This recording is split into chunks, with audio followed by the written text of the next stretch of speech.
What is up YouTube? This is Vault here and welcome back to another new Speed Duel discussion video. So a while ago I posted two Speed Duel discussion videos with the story progression or game progression of Speed Duels as well as a new set prediction, and I got a lot of feedback from all of you guys that you really enjoyed these discussion videos, and I want to bring more to you guys with more value and content that hopefully you guys enjoy. So today we're going to talk about top 5 staple cards in Speed Duels currently. So please keep in mind the cards I have chosen are during the time of recording this video, and I probably do wish and hope to do these updates every now and then to give you guys top 5s, and if you guys enjoy those, be sure to comment down below and hit that like button and subscribe to the AVAULT channel. So the purpose of this video of top 5 staple cards is to help educate you guys, or maybe some of you guys who already know about this, to give you guys a reminder and a refresher of what these really good cards are all about. So first of all, for beginners and for competitive players, join in. This is the perfect video to learn about more cards in the current metagame for Speed Duels. So first of all, for you guys who don't know what staple cards mean in Yu-Gi-Oh, staple cards are basically cards that are essentially available or playable in almost any given deck, and they basically can be put into any deck and they will work most of the time, making it really great cards that you just have to play and cannot be foreseen no matter what. So here is the top 5 cards. Just to also keep in mind that these 5 cards I picked, they are not in a particular order in a ranking of which one's better than the other. Many different cards serve different purposes, so these 5 cards really have pros and cons in many situations that really help out during the gameplay of Speed Duel, so keep that in mind. So first of all, let's just go right into it. So the first card I want to talk about is, with a banger, Floodgate Trap. And this card came out with the release of Trials of the Kingdom set, and immediately I can tell this card is extremely strong and one of the cards that most players will be playing in the current metagame no matter what. So what does Floodgate Trap do? When your opponent summons a monster or monsters, change that monsters to face down defense position. Monsters changed to face down defense position by this effect cannot change their battle position. So I want to kind of dissect this a little bit. First of all, why this card is really good is because you can basically use this effect on multiple monsters that are special summoned at the same time. The second part is you're putting your opponent's monster to face down, and the even better is they can't be flipped face up afterwards when this effect is applied. However, keep in mind, if you do attack into that monster in the face down defense position from this effect, and that monster flips back up without being destroyed by battle, it can be changed back into attack position. So why is this card so good currently in the game? The reason is because you're changing your opponent's monster into a face down defense, which means most monsters won't have its effects at that time anymore. So many effect monsters are required to be face up in the game to utilize its effects, other than flip effect monsters for the most case.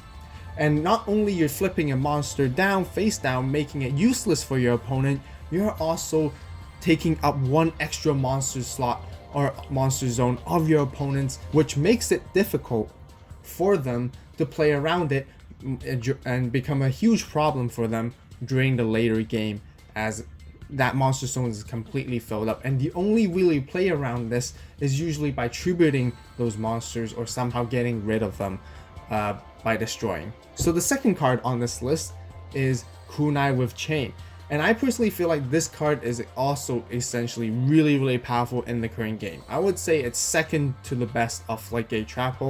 These two trap cards are just really great. Also, keep in mind, a lot of these cards are trap cards that I mentioned about because it's been a very trap heavy meta with the game recently. And what Kunai with Chain does is you activate one or both of these effects simultaneously. So you can choose to use one of each of the effects, or you can use both at the same time. So the first effect you can use is when an opponent's monster declares an attack, target the attacking monster and change that to defense position. Very straightforward. And then you can use the second effect by targeting one face-up monster you control and equip this card to that target, and it gains 500 attack. So the really cool thing is this card is actually viable in 3 different scenarios, which first of all, you can change a monster your opponent's attacking to defense, or you can use it to apply 500 equip to one of your monsters and increase its attack by 500, or you can use both, which gives you 3 different options in 3 different situations, which makes this card very viable and adaptable. So in most cases with Kunai with Chain, you want to use both effects. When your opponent's monster attacks into your monster, you will want to use both effects to change it in your opponent's monster to defense and also equip it to your monster, so that you can gain advantage and put pressure and attack into your opponent's monster during the next turn. The other really cool way to use Kunai with Chain is called the damage step. So for you guys who don't know what the damage step is, Kunai with Chain can be used during the damage step once your opponent's monster has declared attack onto your monster. And you will only want to use the second part of the effect and not the first. And you only use the second part to target your face-up monster you control and equip that, and it gains 500 attack during that damage step. So what does that mean, and why do you want to do that? Let's say your opponent's monster has 1000 attack and it attacks into your 800 attack monster. In most cases, you want to use both effects with Kunai with Chain, switch it to defense, equip it to your monster, and then attack back to your opponent's monster during your next turn. However, in this situation, you could just use damage step. So what you would first do is declare damage step to your opponent and then use Kunai with Chain, saying that you're only using the second effect. So your 800 attack monster essentially becomes 1300 attack, and your opponent's 1000 monster attack has already declared the attack, and at this point your opponent can't take back the attack. What does this mean? Your opponent's monster will crash into your monster, and in the result destroying itself, and your opponent will take damage from that battle as a result as well, which makes Kunai with Chain a really deadly trap card in my personal opinion. I personally still think this card is really great, played in many decks overall. So now moving on to the third card, Windstorm of Itaqua. What Windstorm of Itaqua simply does is change the battle positions of all face-up monsters your opponent controls. And this card really shines and does well when your opponent has 2 or more attack position monsters. And by simply in speed duels, battle phase is just right before the end phase. So when your opponent's, let's say your opponent has 3 attack position monsters and they attack into you, all you have to do is use Windstorm, changing all of them into defense position. Now, since in speed duels there is no main phase 2, your opponent is not able to readjust or rechange the monster's battle positions anymore at that time. That means they're forced to put themselves into an end phase, and simply in many situations with one card you can buy yourself an entire turn and protect yourself so that you can get your cards an advantage into the next turn and start counter attacking with your monsters. And especially with speed duels, a lot of monsters currently in the game have lower defense points than its attack points, making that your monsters can be easily destroy them by battle in your next turn, which is really good. Now moving on to the fourth cards, I want to bring out 2 different cards at the same time. The 2 cards I wanted to talk about is Dust Tornado and Night Beam. So the reason why I did this is because the result and the goal of these 2 cards are essentially the same. They both provide single back row removal at the same time. So let's talk about Dust Tornado first. What Dust Tornado does is target one spell or trap card your opponent controls and destroy that target. Then you can set one spell or trap card from your hand. So the reason why Dust Tornado is really good is because it simply just targets one of your opponent's back row and just completely removes it. Often, which is also really nice to have a second effect where you can set another spell or trap. And some of you guys might be wondering, why is this even good? So in a situation, you would use Dust Tornado, and then you can, if you have another trap card in your hand, you can set that immediately. So then during your when your opponent ends their turn, and then when it comes back to your next turn, your trap card is ready to be used at your turn, which is really good. Good combinations with Kunai with Chain, Windstorm. You can use those cards during your next turn rather than waiting for your turn, setting them, which makes your trap cards a lot faster than they can become, which makes Dust Tornado a really good card. Now let's talk about Night Beam. Night Beam is also one of my favorite backward removal cards. Its effect is target one set spell or trap card your opponent controls, destroy that target. Your opponent cannot activate the targeted card in response to this card's activation.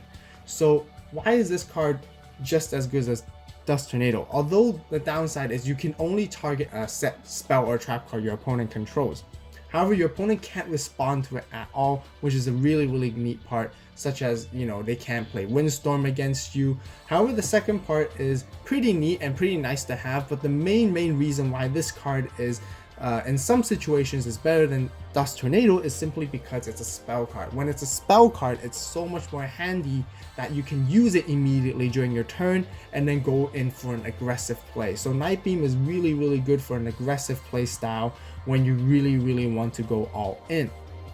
So overall, you know, it's totally up to your personal preference in terms of which card, Night Beam or Dust Tornado, is better, and it's totally up to you in terms of your own playstyle. I personally think Dust Tornado is slightly better than Night Beam simply because you can target any spell and trap card your opponent controls, and it can be even face up. So it's really good against those who play field spells and equip spells and even continuous traps and continuous spells that are really annoying to deal with. Especially in the current meta, we are seeing lots of Mask of a Curse and even Spellbinding Circles. Dust Tornado can really help out and basically remove a face down or face up of any kind, which is really good.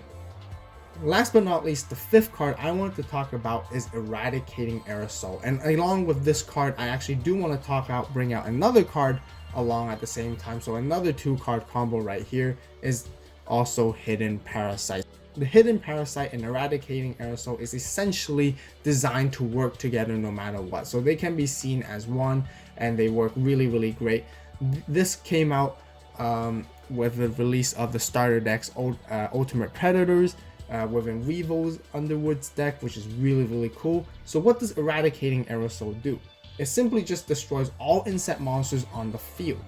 This card itself is really not that great because, you know, currently we do have a lot of insect decks that are being played, but why would you want to play this card in your main deck ever? The reason is because of Hidden Parasite. Many of us know this skill and this combo for quite a while already. It's for almost like a couple of months by now. And what Hidden Parasite does is basically once per turn, you can change all monsters on the field to insect until the end of this turn. Also, any battle damage your opponent takes is half for the rest of the turn. You can use this skill up to twice per duel. So the really basic combo is essentially with the combination of Hidden Parasite and Eradicating Aerosol, you're essentially creating a Dark Hole. And Dark Hole is a spell card in the regular Yu-Gi-Oh which simply destroys all monsters on the field. With Eradicating Aerosol, it's almost like a pseudo Dark Hole, and it can really bring a lot of advantage to your hand by wiping the board against your opponent and turning the tables around in many situations. Being able to do this just really can turn the tide of the game and take the advantage back to you. Let's say your opponent has 3 face-up monsters, and you can simply use this to wipe out the entire field, summon your other monster, and swing in for like a direct attack, which is really good. Although the downside is, you know, the damage your opponent takes is halved, which is totally fair as well. So that basically rounds off my top 5 staple cards currently in Speed Duels, and I hope you guys enjoyed the video. If you guys enjoyed it, be sure to hit that like button and subscribe to the AVAULT channel for more awesome Speed Duel videos and discussions as well. If you guys like these discussion videos, be sure to comment down below and let me know. And also just keep in mind, guys, this is just my personal list of top 5 staple cards that we have. If you guys agree or disagree, feel free to comment down below. Let me know what cards you guys feel like should make it to this top 5 list as staple cards. Eventually, I want to do something more. I want to do top 5 side deck cards as well as top 5 tech cards to add into your deck eventually. So if you guys are excited to see those, be sure to comment down below and let me know as well. So thank you guys so much for watching. As always, you guys have a great day, great night, wherever you are. And this is AVAULT signing out.